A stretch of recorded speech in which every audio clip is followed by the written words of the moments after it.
yet, we don't have right this second anyway. Maybe that'll change. I hope it does, but we don't have like millions of awesome movies just being uploaded out of people's pockets.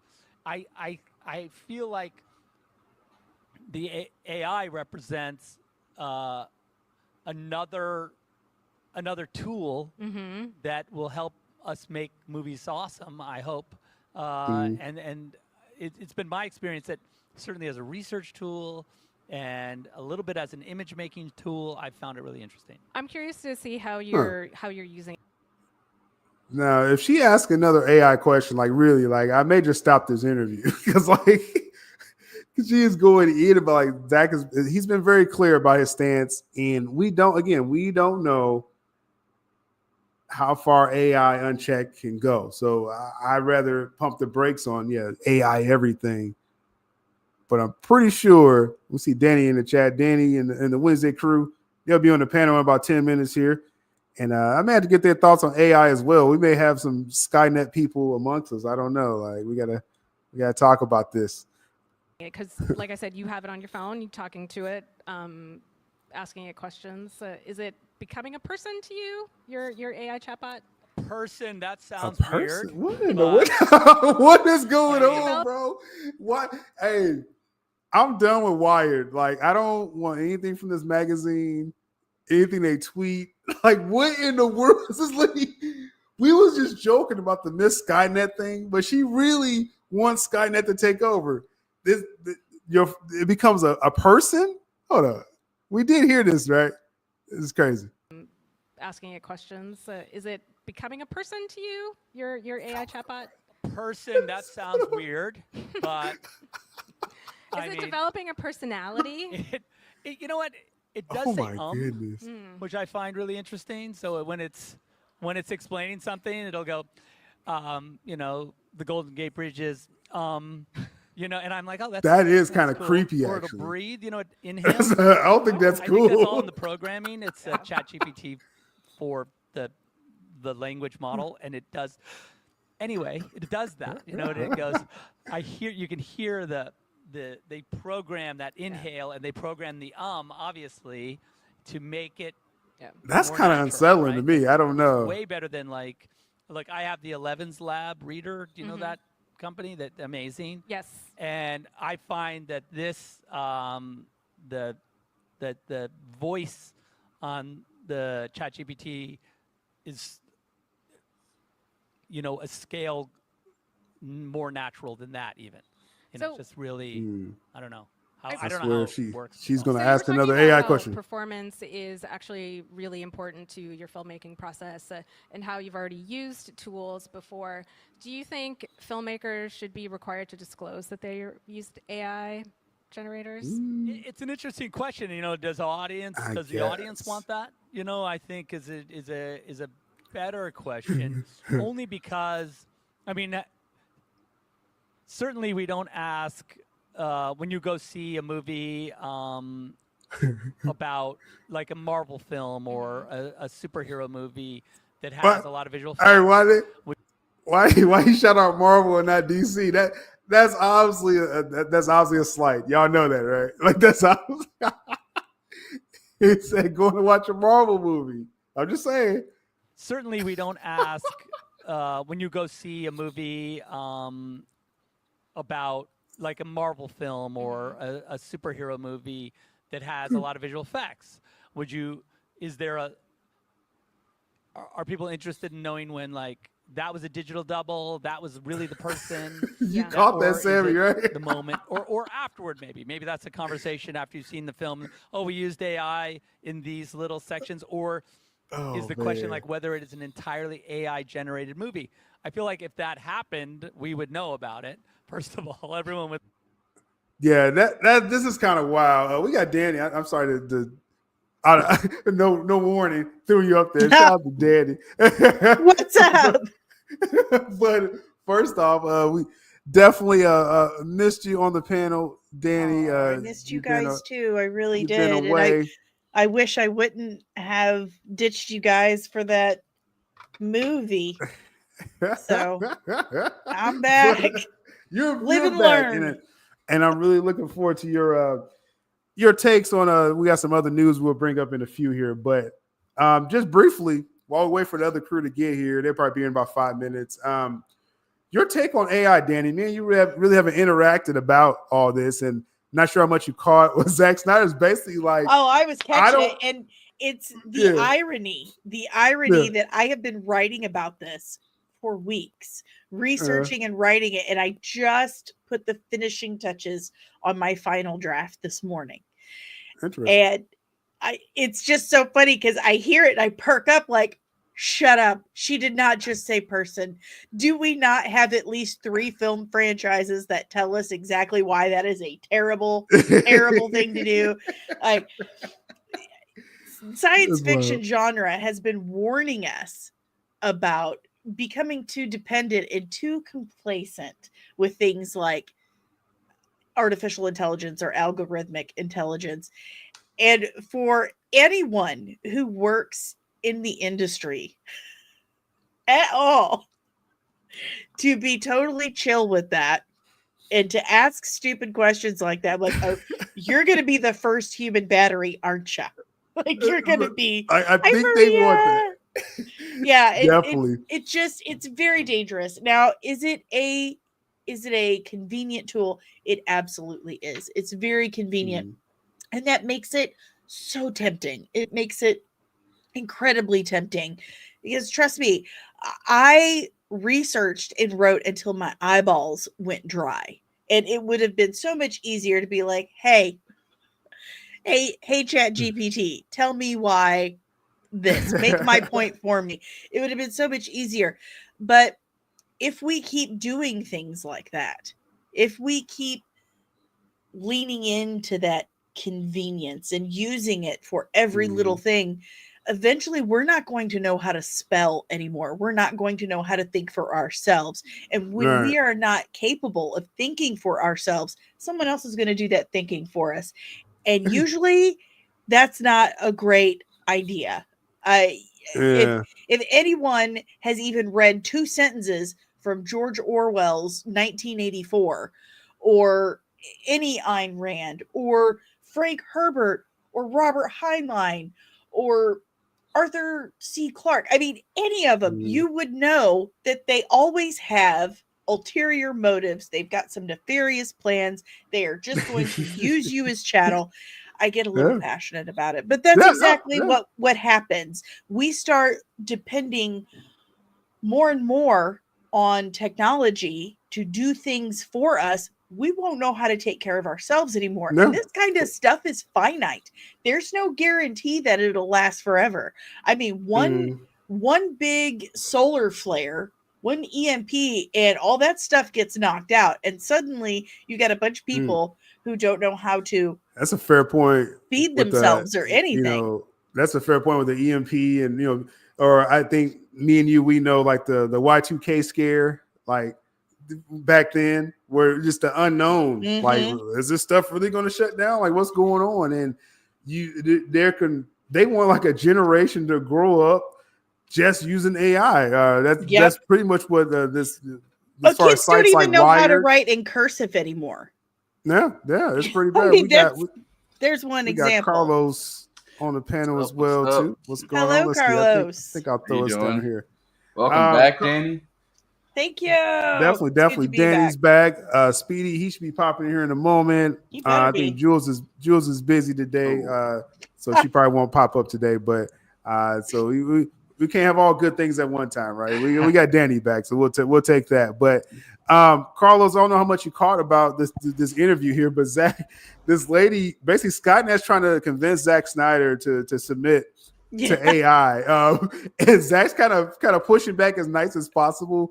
But what's your thoughts just with AI? And I don't know, did you catch any of this interview? Yeah, I did. I don't know, man. She sounds like they're paying her to kind of make Zack get on her side or something. I don't know. It's very weird. It's very weird. Honestly, I mean, to what you guys have said, I mean, it's a tool. It's something that needs to be used and left at that. Not something that should take over something. Right. Because I mean, yeah, exactly. As a tool. And the thing is, I think this will be an asset to a lot of artists that have ideas that they just can't do it on their own. I think it could help them, but at the end of the day, I don't think it should take over what the artist is trying to do. If that makes I any sense. completely agree. I mean, it's a fantastic tool to help with research. It's really good at organizing research for you. Yeah. That's especially if you're running a channel by yourself, right? And you have a lot of output that you need to put out. There was a better way to say that, I'm certain. Maybe I needed AI to help me with that. But when you have a large volume of output, or you have, even a small volume, there's a lot to do when it comes to putting together a video. There's a lot to do. And it doesn't stop with just finishing the edit. You've got the promotion and the graphic design and all of that stuff. Very difficult, a lot of work on one person. So if you can use an algorithmic tool to help you organize your research, organize your outline, that's very helpful. But allowing it to completely take over, it's going to make you soft-brained. You're not going to know how to think for yourself anymore or say words. Words are hard. But also your content becomes soulless and bland, because a lot of the creativity, a lot of the great content comes from an emotional reaction, from your emotions. AI software doesn't have that. They can't emote, they can't be empathic. And I think that's a really big indicator for when people have just allowed that to take over. Speedy! Yeah. So it seems like most of you are kind of against this, Speedy. Appreciate you jumping in, and we're kind of closing on this AI conversation. Oh, okay. I got in just in time. Yeah. And basically, we'll kind of get your brief take. Basically, the argument here is, AI, is it cool just to be a tool, or a lot of people though are really wanting to allow AI to take over? Like, it's really Skynet. Like, what's your brief thoughts on that, Speedy? I'm somewhere in the middle. AI is a cool tool to create some putty for you to play with. But when we start letting it just completely just do everything for us, it's especially in the art field, whether that be movies, graphics, I think that's where we have to draw the line. Art is a human expression, so and that goes for movies too, and music and all that stuff. So using it as a tool, that you're going to mold into what you want it to be. I'm all for that, but when we just let it just do random stuff and we're just gonna post it up like, yeah, here it is. Yeah, I made this. That's not cool. Gotta be the way to regulate that for sure. And definitely this interview with Zack Snyder here. I can't even suggest anyone to even watch this. But it's and I'm talking about AI with my Meta Ray-Ban glasses on. So so you just totally. Now Meta's gonna lower down my engagement, my bandwidth, and everything. But this full interview is with Wired. Again, I don't even have the link. You can go find them if you want. But I'm not interested in this interview anymore. But for fair use purposes, I gotta let you know where we got this from. So yeah, that is that. Let's go ahead and transition. We're gonna get away from this. And since we have the crew on the panel here, we're going to get your thoughts on some of the latest CBM and Geek Entertainment. Anymore. I can't. Superman and Lois. And all I can say, because I want to get everyone's thoughts on this, we thought they were doing a version of Death of Superman. No, they really gave you the Death of Superman. And I'm like, wow. Let's get Carl, let's get your thoughts on this first, man. Just overall, this was a gut punch of an ending. but a satisfying, I think. Or were you satisfied? With I would say. I mean, it was like bittersweet because obviously, it was a great ending, but like especially with all the news that came out, I think you dropped something too. Knowing what they were leading up to, like there was still some story that could have been told, but the way that they wrapped this up, I mean, you couldn't ask for a better ending. I mean, so I grew up watching, Lois and Clark, all the old Superman shows, and one thing that they stayed very true to with this show is the truth of Superman, which is that Superman and Lois is a love story. Mhm. It's not a soap opera like how Lois and Clark was, but it's definitely a love story with some crazy action all around it. And every season, even with the budget going lower, like honestly, from now on, there should be no TV shows with any excuse about, oh, we don't have enough budget, we don't have this, because what they were able to accomplish in this show, like just amazing. Doomsday, probably the best Doomsday, I said I've that seen, myself. I love BVS, shout out to BVS, but like this was like this looked like he came out of a comic book and it was Doomsday. It was nice to see. Yes. Yeah, definitely. It was the Doomsday part because again, obviously, we know in BVS it was kind of like the birth of Doomsday and what they did. I liked what series gets this grace where they can allow to build up to that final form, and they like, oh boy, did they build up to that final form? But then this was Bizarro too, right? So that was probably the most effective character arc. And I'm not even like joking. Like I don't think I'm being hyperbolic saying this.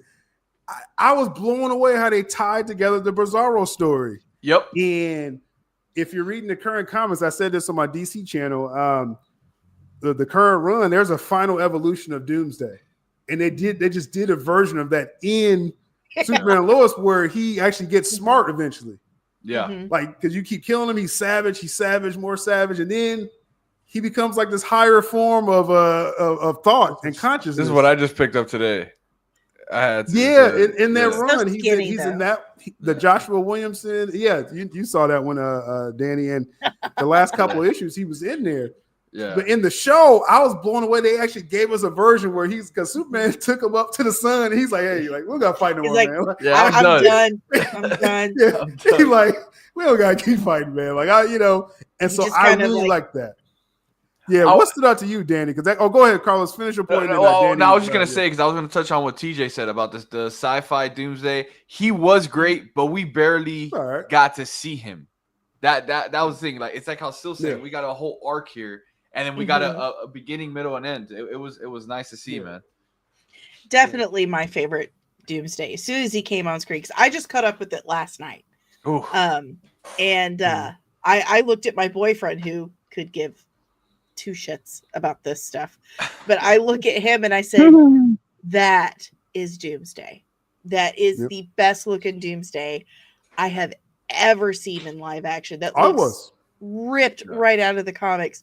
But can we talk about the storytelling? Yes. The storytelling was engrossing. Oof. It was empathic. It was just literally everything. It was Superman. Tyler Hoechlin is top tier Superman. Yeah. He is such a good Superman. Bitsie Tulloch, that ending, great Lois. I could not. I'm gonna cry now. Like it was so heart-wrenching. That door opens and she's standing there in that red sequin dress. Harold which is a callback, right? Yes, that dress. I was about to say that. Yes, it was. They were cooking, man. She was waiting for her man, and she made sure she looked good. It was just, I got goosebumps just thinking about it. Storytelling. Go ahead, Dan. It was beautiful. The whole family came together. The boys got to be super boys. Superman got to have grandbabies, like a lot of grandbabies. A tribe of. It was just absolutely beautiful to see Superman, to see a superhero get a happy ending. And that is so unbelievably rare. Sorry about that. Yeah. Yeah. So unbelievably rare to see a superhero get a happy ending, because the trade-off is they're all out protecting all of us. They sacrifice Mhm. that Mhm. normalcy, that love, they sacrifice that themselves.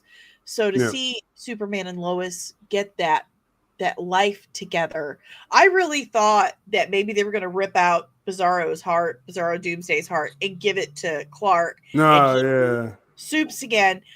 I mean, obviously, it doesn't make sense now that the yellow sun downs him, but I Right, like right. this so much. And So like Carlo, who was saying that somebody said that they kind of fell off with it after a few episodes. I did too. In the chat. I think, yeah, the chat. Yeah, I did too.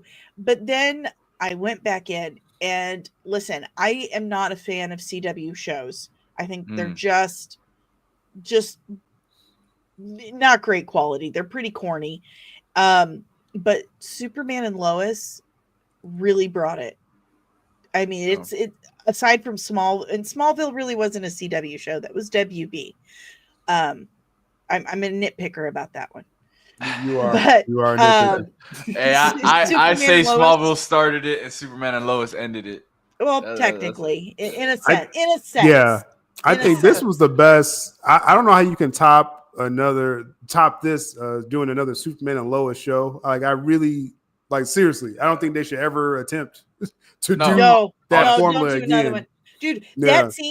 That scene where he punches the Prometheus suit off of Lex Oh. Luthor. Oh yeah, that But- was awesome. Like they were like, listen, we don't have much of a budget this season. We had to let a lot of people go, so let's squirrel away half of it Yeah.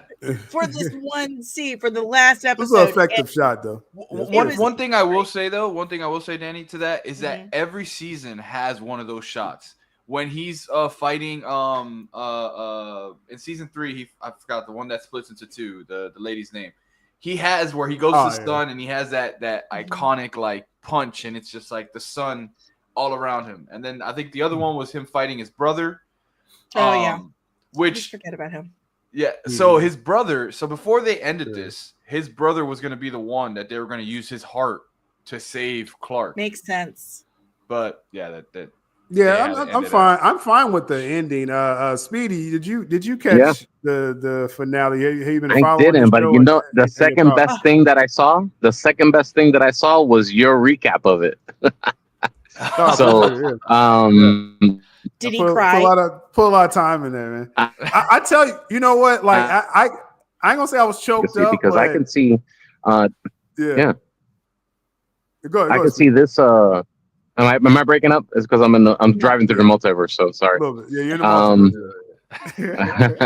multiverse. I think that I could see this going into if they wanted to continue, of course they won't, but I could see this going into a Legion show, continuing with that, the legacy of Superman, All the and, kids. and all the kids, that's literally the beginning of Legion, powers, right? his ancestors, yeah.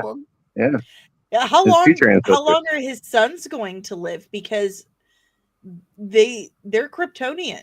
Yeah. They have Well, Kryptonian my understanding DNA.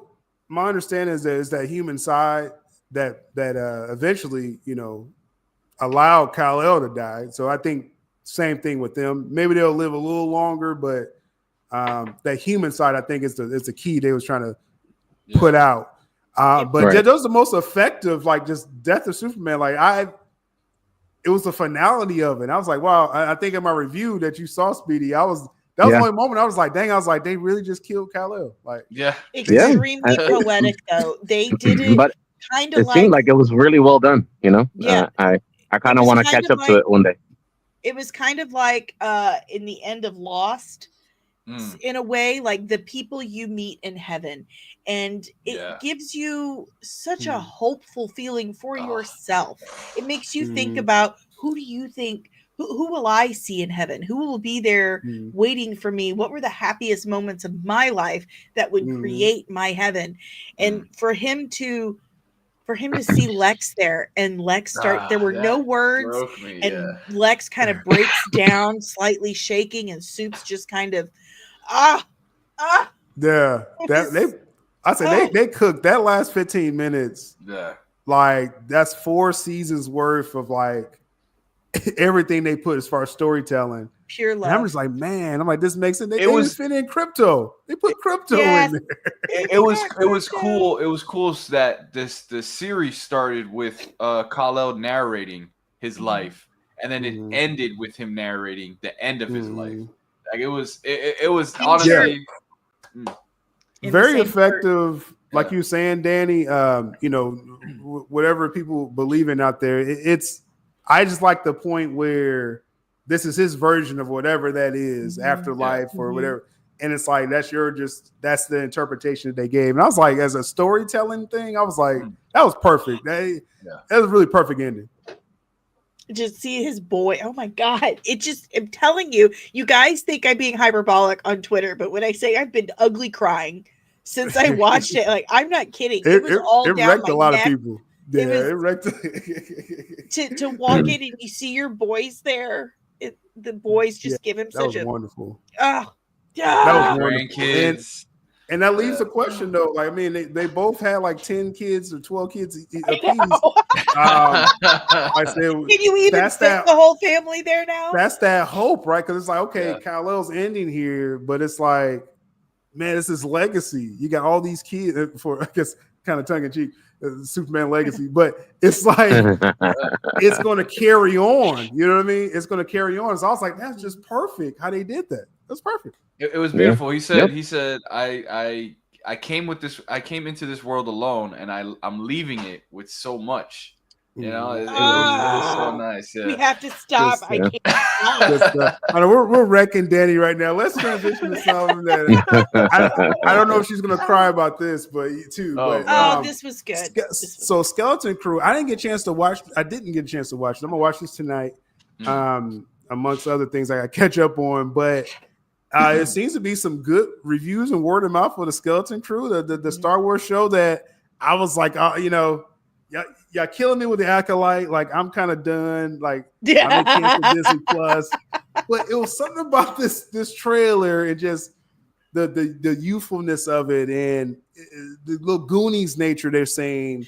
And I guess it's catching on. Danny, I saw some of your comments online about it. What was your thoughts with it? So good. So this show is made for not only those of us who were kids in the 80s and discovered Star Wars that way, and you know we were big fans of E.T., the Goonies, all of that stuff.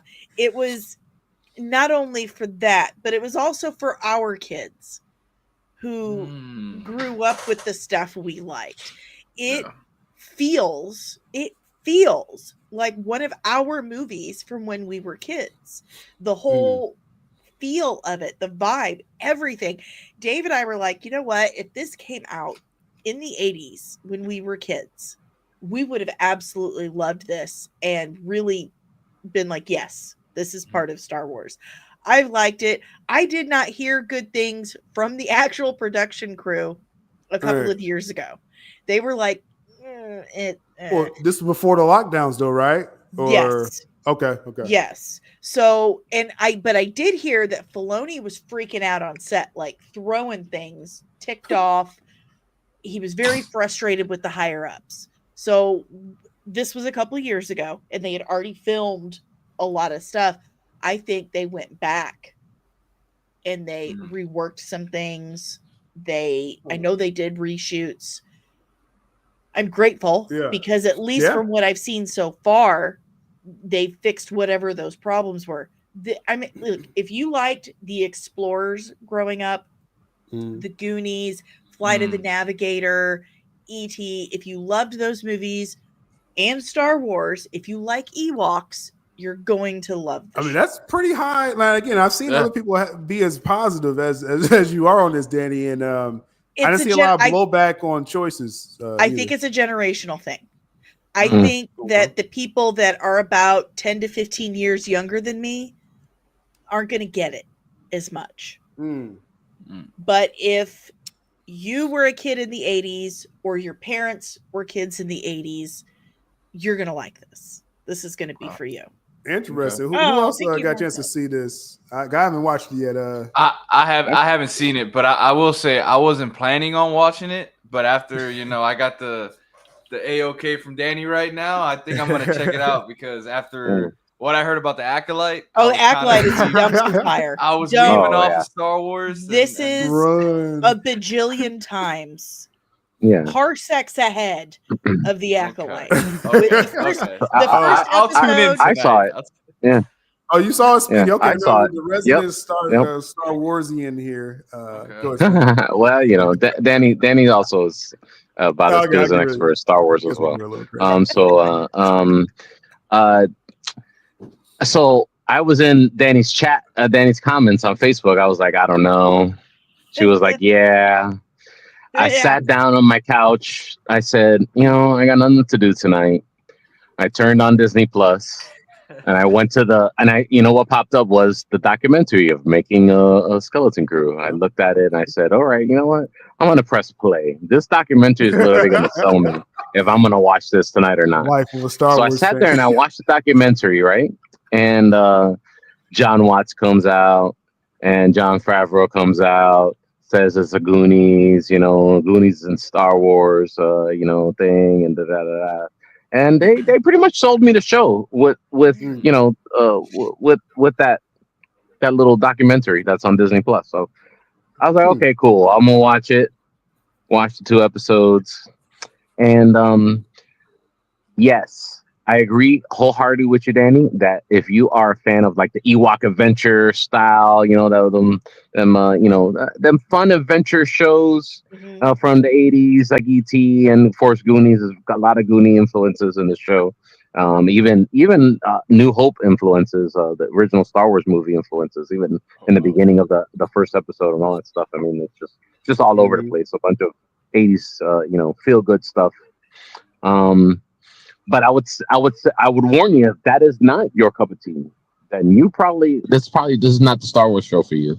Like if you're not able to be like, yeah, okay, I understand that it's going to be a little goofy and a little, in that vein of Goonies and stuff like that. And if that's not your cup of tea, definitely your flavor, like things that you like, you will not like the show. Period. Like there's not, you don't try and drink the show down with some Coke. Right. It's not gonna work. Those are terrible people. If they don't like the feel good nature that I'm hearing, Some people are. Some people, there's a lot of people who are, they're a little soft core on, that Empire Strikes Back feel, Andor, seriousness. You know what I mean?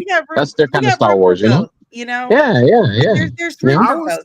And speaking of Ewok adventure, if you look at the little guy who was their ferryman from the ship to the spaceport, he's an Easter egg, right? Yeah, he's Teak from the Ewok adventure movie. I was like, oh, okay. Oh, wow. Yeah. So yeah, I like the callbacks, and again for the hardcore, Star Wars fans. I was waiting for that word of mouth too, Carlos. Right, like just I'm gonna let y'all check this out. Like if it's good, and it's good, it's entertaining, it's intriguing. The plot is intriguing to Star Wars stuff that's going on post Return of the Jedi. Like where these kids are from and stuff like that. I won't ruin it for you. I'll let you guys experience for yourself. Like there's a lot of unanswered questions of things that make you go, like where are these people really? Like what is going on? So, you know what I mean? Now I'm feeling a little better because again I haven't watched the episode yet, but I reported it was probably a couple of weeks ago or a month ago. They're developing a spinoff with the Jude Law character. Is what I was hearing. So of course they are. If his character is going pretty good, I mean, I guess would there be a worthy spinoff? You think, or have you learned enough about him yet? Oh no, we haven't learned enough about him yet. No, okay. not yet. And honestly, you guys were with me when we first experienced the Acolyte, the very first episode. This isn't even in the same. No, yeah, it's star system. Very high quality. Yeah, it's totally leaps and bounds, parsecs ahead of the Acolyte. This is the Acolyte. You had to try. You were like, okay, well, I can like this and not so much that. This is like, I feel like a kid again. Feel like a kid again. This is the same feeling I would get watching any Amblin Entertainment. So, No, 5 I'm looking stars. forward to checking this out. So I may, I'm gonna catch up before the new episodes, and I think what is it? What days does this come on? Wednesday? Does it? Tuesday, I think. Tuesday. Tuesday. Okay. We're gonna do Tuesdays. Tuesday. Okay, Tuesday. So yeah. I'm gonna definitely check this out. Appreciate y'all thoughts on that. Now, there's another series that's about to debut tomorrow. It's getting Yay! word of mouth as well. Creature Commandos. Yeah. I gotta say, my personal experience with this, when James Gunn first announced this, it's been like 3 years, I think, when he announced this originally. And I was like, of all the things, I was like, okay, Brave and the Bold, and even Superman. I mean, yeah, you're doing these big characters, A-listers. The Creature Commandos, it's like, I was like, okay, Gunn, we're really gonna scrape the barrel of all DC characters. Like, what are we doing, bro? And then more information came out about it, and then they talked about the potential spinoffs and Easter eggs to a point where now I'm like, yo, I'm looking forward to seeing Creature Commandos. It's gonna debut 2 episodes tomorrow on Max. Any Creature Commandos hype on the panel here? I got some. Yeah. I'm excited for it. I'm just ready for a lot more DC content to start coming out now. Yeah. We're in the row. Let's keep it going. I think eventually, this was kind of cool because I was, obviously a big Smallville fan, and one thing that they I see Nope in the chat. No. That's Neo. It's not going to please everyone. I think what eventually Creature Commandos or this whole organization, I think it's going to be like that chest organization that'll kind of be like how Agents of S.H.I.E.L.D. was for Marvel. Yeah. I think that's what. Oh, that was Checkmate. Checkmate. Yeah, there you go. Checkmate. There you go. Checkmate. Yeah. Love Smallville. I think eventually it'll become that, and then that'll be like the Agents of S.H.I.E.L.D. of DC. This is what okay, I see what you're Gunn saying. is trying to do. That's what I think. Anyway. I look at with reviews and things like that. I don't put too much credence in critics reviews, but there was an outlet that got to see these early episodes.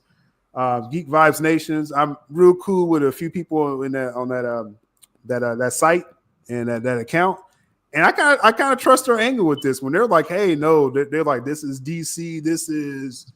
You're going to be interested in how this ties into the DCU world. I'm just like, bro, like if people are laying it on like that again, regular Shields, I knew they were going to love it before they even watched it. Like, oh, this is the best. But people that I know, I give a little more credence. Obviously, and y'all have different reviewers. Y'all kind of lean towards, and so Geek Vibe Nations is, I know them, a few of them personally. I'm like, hey, I'm ready to give us a chance. I'm actually ready. Get that a chance. So we'll see tomorrow. What are we? Some Creature Commander. I think it's gonna be good. I think it's gonna be good.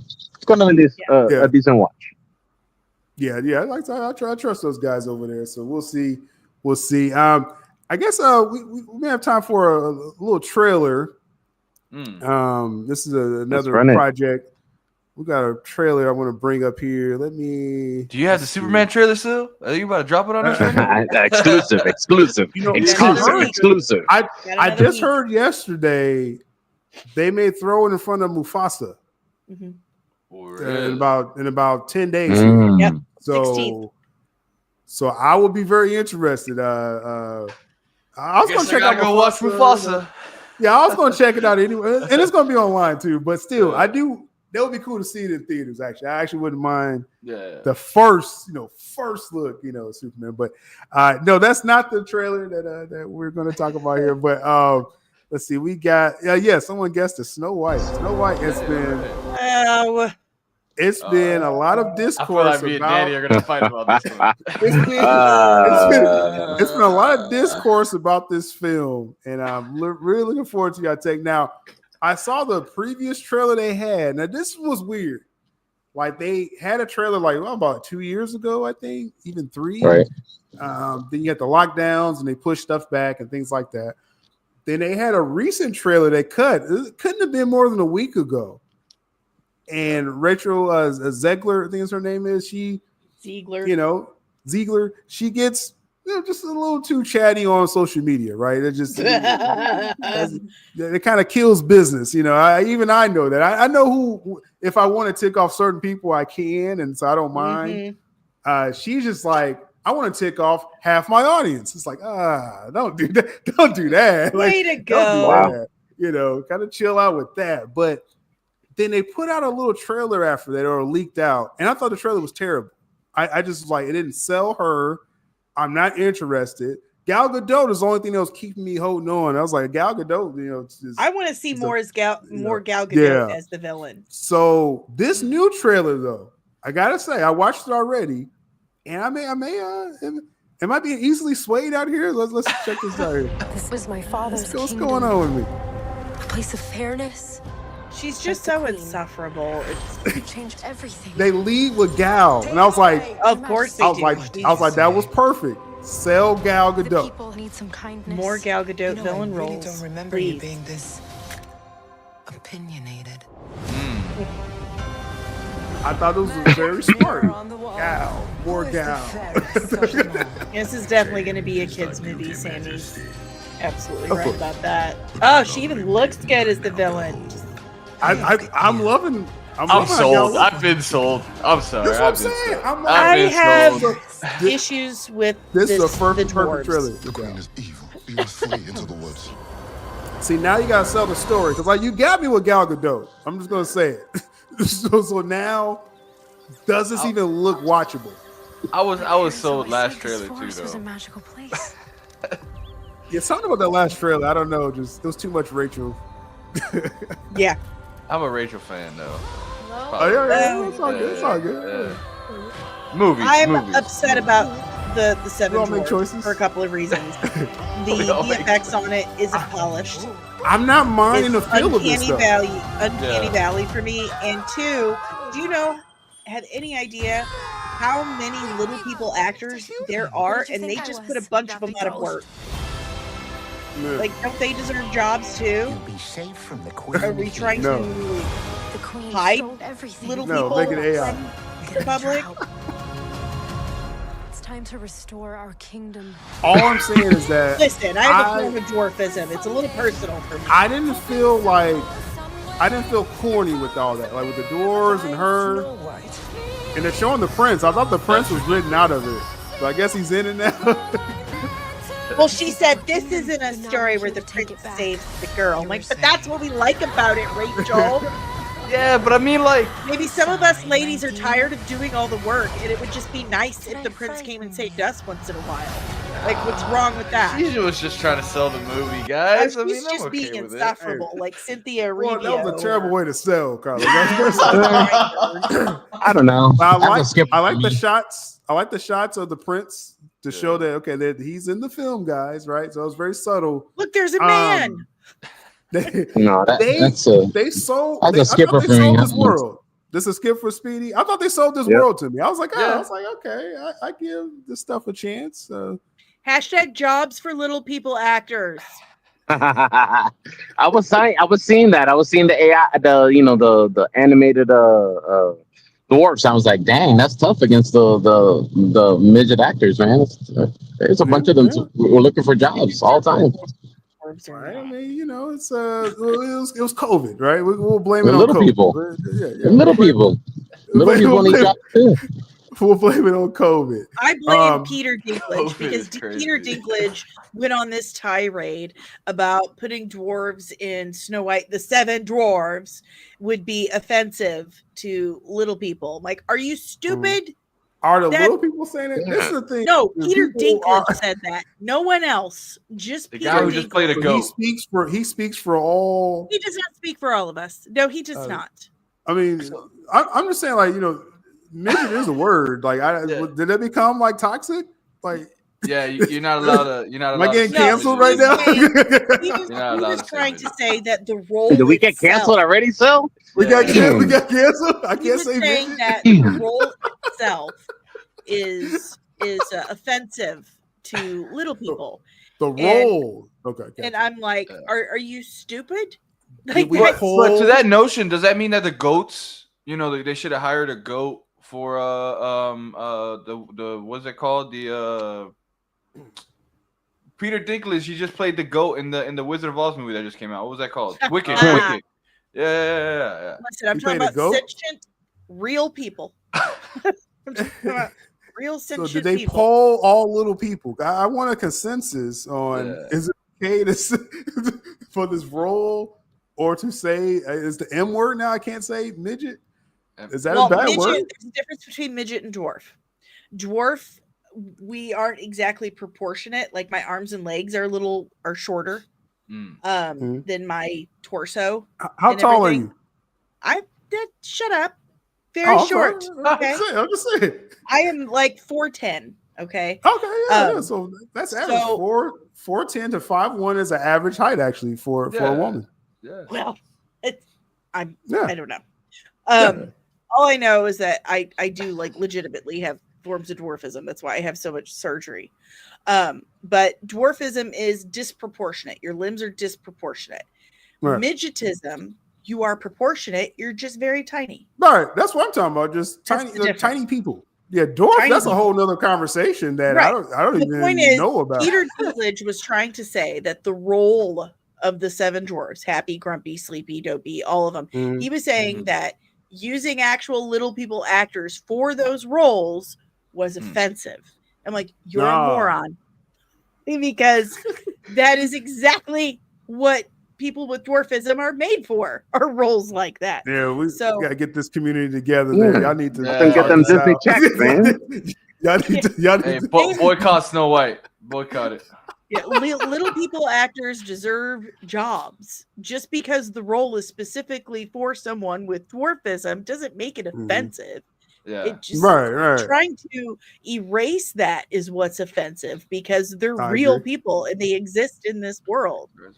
So not looking at them and hiding them from the public eye is more offensive than anything else, Mr. Peter Dinklage. I don't care how many awards you have.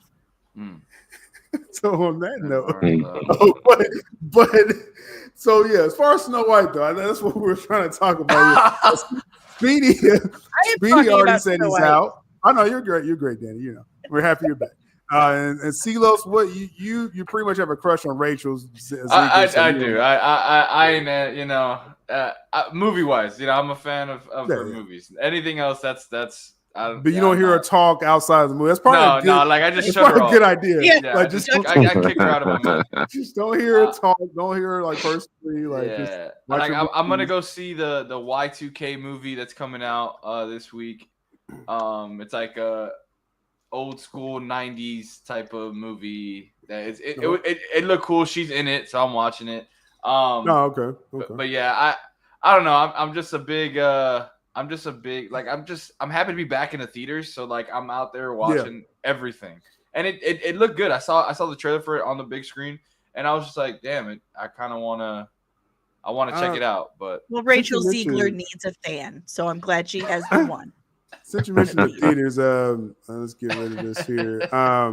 Just this past week, I opened up the show talking about the box office, but did any of y'all go to the movies this past week or checked out Moana or Wicked or something? I saw Gladiator. Wicked and Gladiator Not 2. Not since Gladiator 2. That was it. Wicked, despite Cynthia Erivo really trying to keep me away from the movie, with that nightmare of a press tour those two did. It was like watching couples therapy. Every time you saw an interview with those two, it was like, they're in therapy again. I was confused. Yeah, I was like, can we just talk about the movie? You know what I mean? Like, just Please, sell me. Let's just talk about the movie. But I am a big musical fan, and I love Wicked. And it was a good movie. It was well done. It was well produced. It was well acted. The music was good. Defying Gravity made me cry. Good stuff. Good stuff. My Now, daughter loves Moana too, also. Yeah, Moana's crushing it. Again, it's on pace to cross 1 billion. 1.2 billion is the pace that's on. So that's I love the first one, so I still got to see the second one. Actually, Marie was saying in the chat, the star of Wicked, like what was she saying? She was doing some virtual signaling stuff that really bad, just turning she people also, off. Really, the worst thing for me was So for anyone who knows anything about Wicked before they did the film, Broadway has an incredibly famous poster for Wicked. And it's Elphaba with her hat kind of covering most of her face except for her mouth. And then Glinda next to her with her hand covering her face, whispering into her ear. The movie did a similar poster, but Elphaba didn't have the red lipstick. You could see her eyes and you could see Ariana Grande's face. So someone made Right. a That's fan what I'm talking poster about. that looked exactly like the Mhm. Broadway poster. And Cynthia Erivo said, "This is simply the most offensive thing I've ever seen in my life." And I'm Yeah. like, really? She In made it about America today, her this is the most offensive thing you have ever when seen? the old Introduce them to Broadway acolyte. poster. They'll be The offended. old Broadway poster was about the brand, right? It Yes. was about the brand. So they Yes. were recreating it, including her, and she Yes. made it about her. And it's Made it like about her Yeah. personally, and It's like, it that's was just a it was a turn-off. labor of love from the graphic artist. Yeah. It really was. Or maybe it And was then AI. Then she went around every single Maybe. interview, Full circle. making it about her. Every single interview was therapy about Cynthia Erivo being Yeah. a pansexual, non-binary African American woman, That's and the it was thing. just like, I heard nothing about the movie. Right? Exactly. It's Yeah. like that's what Well, you see, tell this is me why about the movie. this is why I'm a fan of the movies, and I just don't listen to them outside anymore. I've learned that a long time ago because, like, That's how you're a fan of Rachel. I see. yeah, that. exactly. You see, and I only look. Hey, to be honest, the only reason why I started doing that is because one of my faves, growing up, I was a big Smallville fan. Once I Mhm. started to see how much Tom Welling actually hated Smallville, and until now he actually enjoys it, that hurt Now he me enjoys it. into my soul. So I was like, He let now me. enjoys and it. that's not entirely his fault. Well, yeah, It no, was no. the production Well, teams. It killed his Oh. career because he Yeah, got yeah, typecast, yeah. and so it was a little. Michael Rosenbaum, he went on to do a couple of the projects. I'm a big fan of him, Yeah, his yeah. acting. But yeah, I hear what you mean. Like I think that the lesson is with these films coming out that don't watch the press tours at all. Just Don't. watch the trailer, if that. And Or like, at don't least hear- get a publicist on these people. Yeah. Like, get someone to babysit. yeah, Like, yeah. It just I need a babysitter. I know. I was ready. Now I again, great word of mouth on the actual film Wicked though. So that's Even the thing that's Nerdrotic getting said it was lost. good. That's what's getting lost in all this. And so, like I said, I'm eventually going to check it out. It just I don't like being preached to, and so that's what kind of turned me off. The first couple weeks. So, but we'll check. I'll check it out. And Gladiator. I'm just going to say that. Okay. I've seen parts of it. Spoilers, right? We're gonna say spoilers. Yeah. I know Speedy Sure, saw why it. not? Those. Yep. Now, according to the film. word of mouth, I had I had the cinema score here. It's actually a relatively low cinema score, and a lot of people thought maybe the third act after the turn, we're just gonna go and say, Pedro Pascal gets taken out. Then the film just becomes something else after that, and it lost some people. I don't know. What was your thought? Because with cinema score, anything under a B plus means it's divisive. They're upset with character choices, and when that happens domestically, you need it to do well internationally. That's why it's making money. Internationally, it's making its money. Mm-hmm. Back here in the States, not everyone's happy with the third act. What Ridley Scott did. Speedy, Carlos, we'll start with Carlos. Yeah, Carlos, what was your thoughts with that? And I thought it was fine, but I said real quick. I said earlier because we got that inciting event again. I thought the key to the film was Pedro Pascal versus Homeboy, the start of the film. Paul Mescal. Homeboy. And once you get to that point, and the decision is made to take him out. Some people said Ridley Scott it was like Ridley Scott on acid act 3 and he just went off like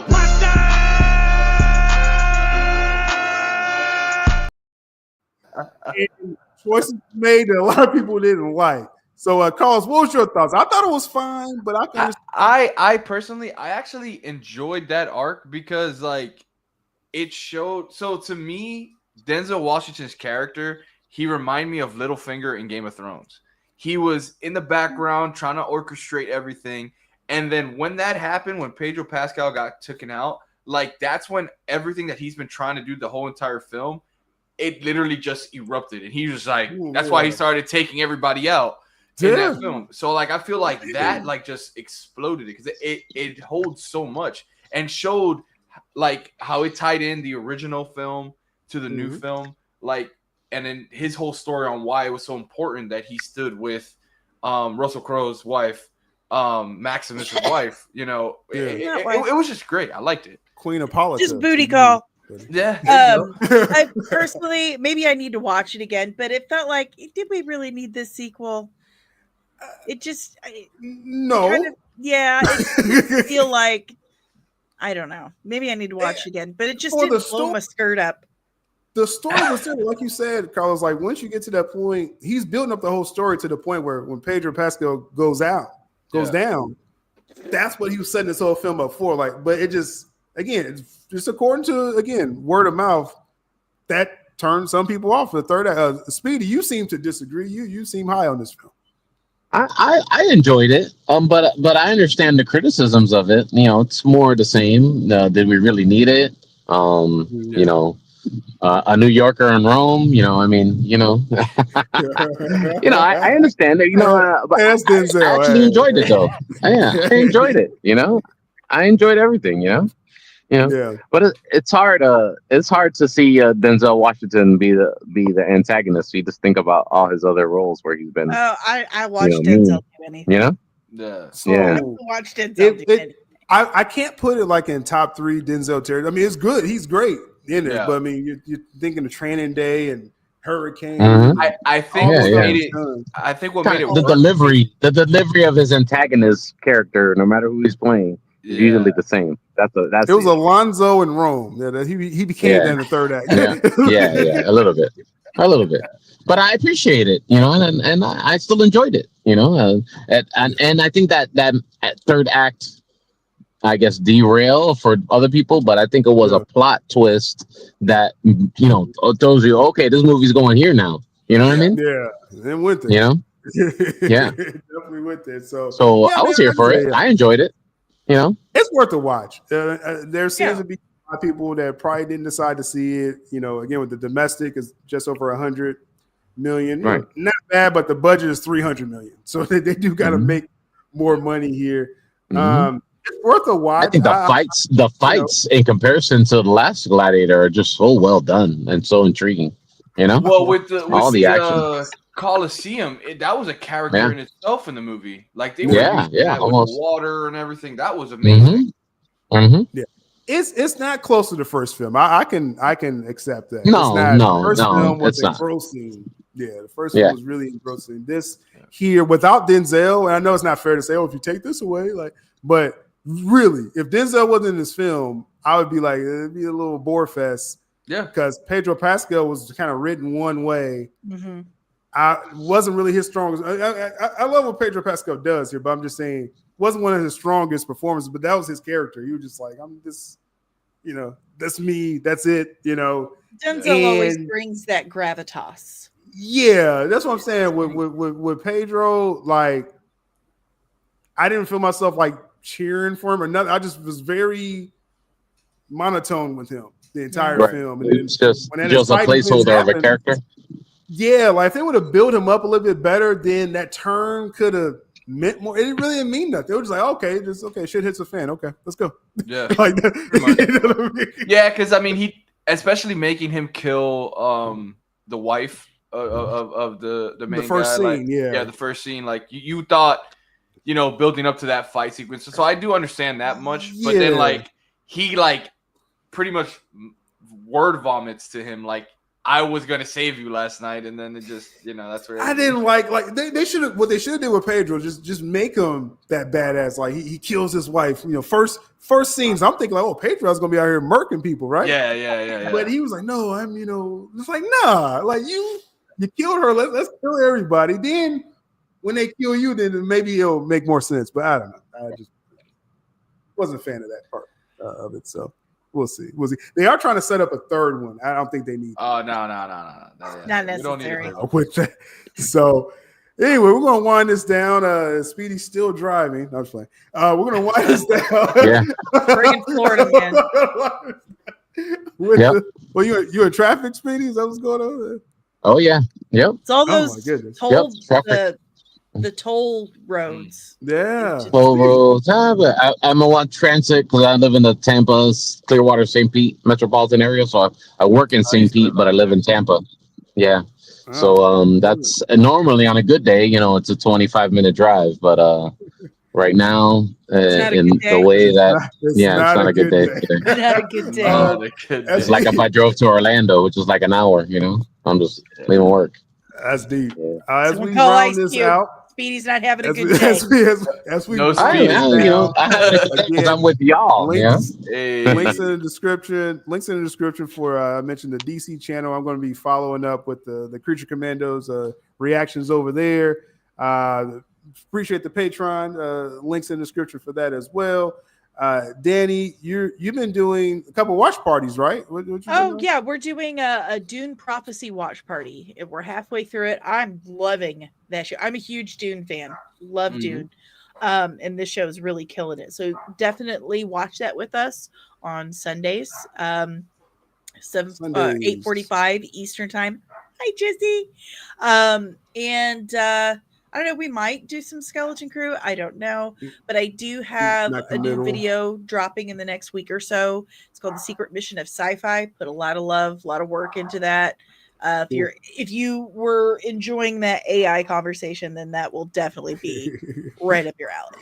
Yeah, if anyone came to this stream late, like definitely go back to the beginning. I was playing the interview from Wired, aka Skynet, was trying to convince Zack Snyder to submit to AI, to cancel his job. Basically, to call AI a person.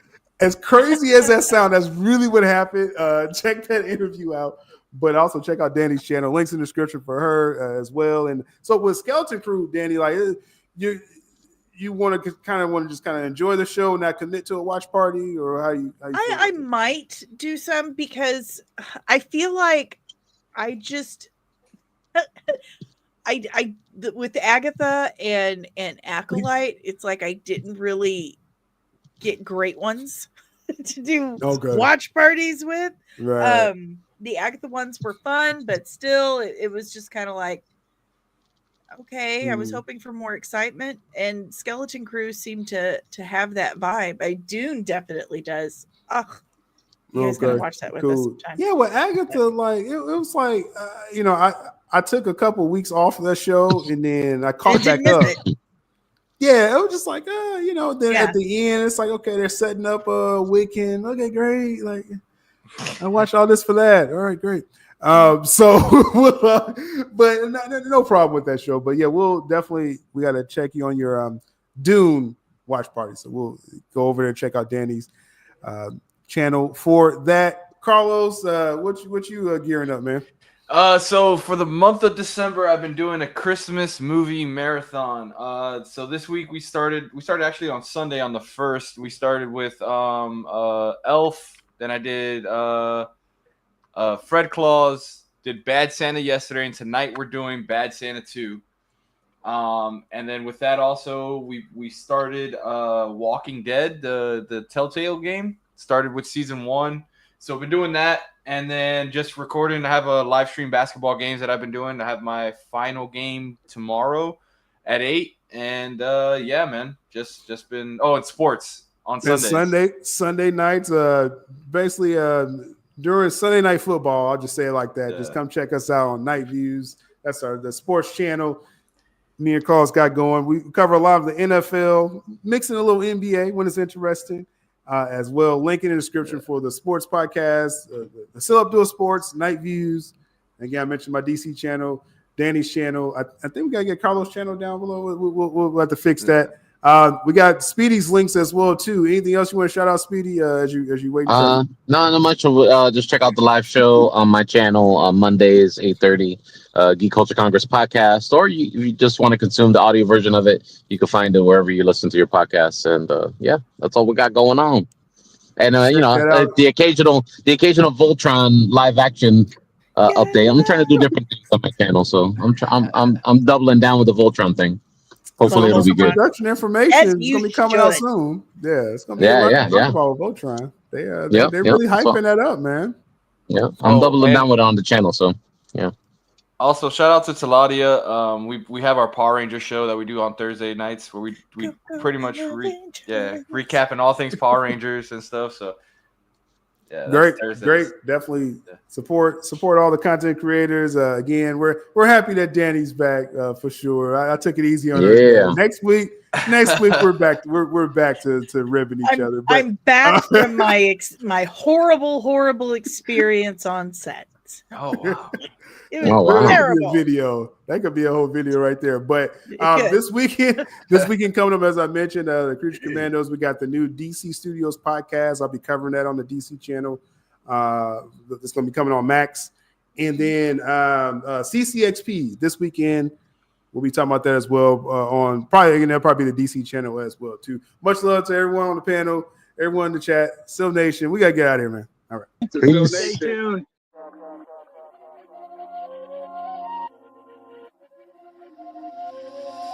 Still doing to speak true as he bring the news. Coffee talk, stay brew, kick back, get real comfortable. Here to stay, no on delay, make sure I be's informed. On the road, on the go, playing ball on that pavement floor. It's the lifestyle right now, make sure you like, comment, subscribe. Guaranteed all week's going to always be on time. That's my word, y'all heard from Il Divino Vega's mouth. What's the worth much more than what these networks talk about?